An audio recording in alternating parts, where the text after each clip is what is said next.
duque, marquês, conde, visconde e barão. Títulos nobiliárquicos que vez ou outra surgem em referência a alguns personagens da história brasileira. Esses títulos foram importados da sociedade portuguesa e estiveram muito mais presentes no Brasil a partir da mudança do príncipe regente Dom João para cá. Com algumas diferenças de sua aplicação na Europa, a distribuição deles representava para o cidadão que o recebia a confiança da família real e o status na sociedade brasileira. No Império, o título de barão passou a ser concedido como forma de agradecimento aos membros da aristocracia rural, sobretudo aos produtores de café, por seus serviços prestados à economia brasileira e por suas ações beneméricas. Foi nesta época que surgiu o grupo dos Barões do Café, que concentravam um grande poder político e econômico no país. Em geral, eram portugueses ou descendentes dos que fizeram dinheiro no Brasil desde os primórdios da colonização. Mas um em especial diferenciou-se dos demais, inclusive pela cor da pele. Seu nome era Francisco Paulo de Almeida, primeiro e único barão de Guaraciaba. Nascido em 10 de janeiro de 1826, no município de Lagoa Dourada, o barão de Guaraciaba era filho do comerciante português Antônio José de Almeida e de uma negra chamada Palolina. Da mãe, levou consigo somente a cor, pois acabou sendo criado pela esposa do pai, Dona Galdina Alberta do Espírito Santo, cujos pais constam na certidão de batismo como padrinhos do pequeno Francisco. Assim, ele acabou tendo acesso a uma boa educação e possivelmente conseguiu transitar ainda na juventude entre os diferentes círculos sociais do Brasil. Com aproximadamente 14 anos, ele se tornou ourives, trabalhando na fabricação de abotoaduras para colarinhos. Consta que também tocava violino em enterros para ganhar dinheiro.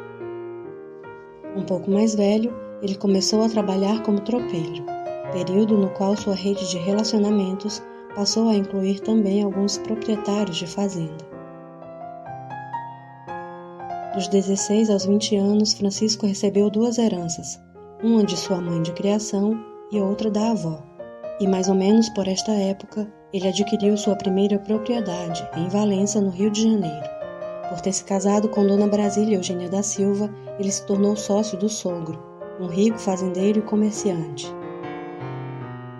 Como cafeicultor, investiu ainda mais em propriedades voltadas à plantação do café. E sim, o Barão Negro era também escravocrata, chegando a ter cerca de 1.000 escravizados trabalhando em suas fazendas. A esta altura, ele já diversificava seus investimentos, participando da fundação do Banco de Crédito Real de Minas Gerais e da criação de uma empresa voltada às atividades de exportação.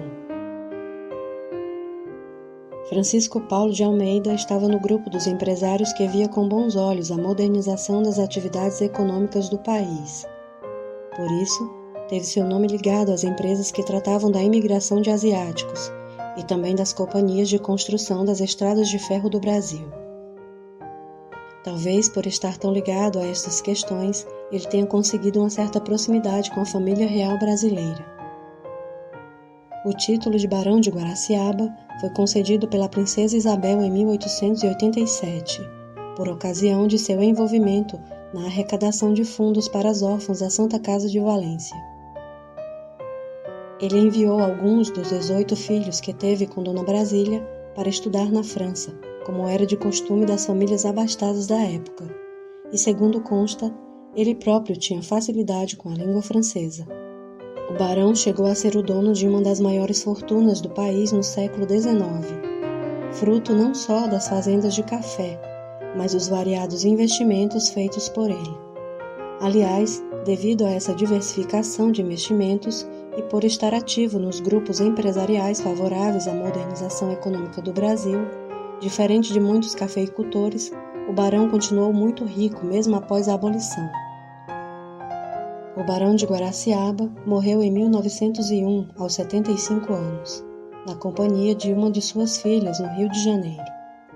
Sua fortuna foi dividida entre os 10 filhos ainda vivos na época, e, segundo uma de suas descendentes, os ex-escravizados que ficaram junto da família mesmo após a abolição também foram agraciados pelo testamento do barão.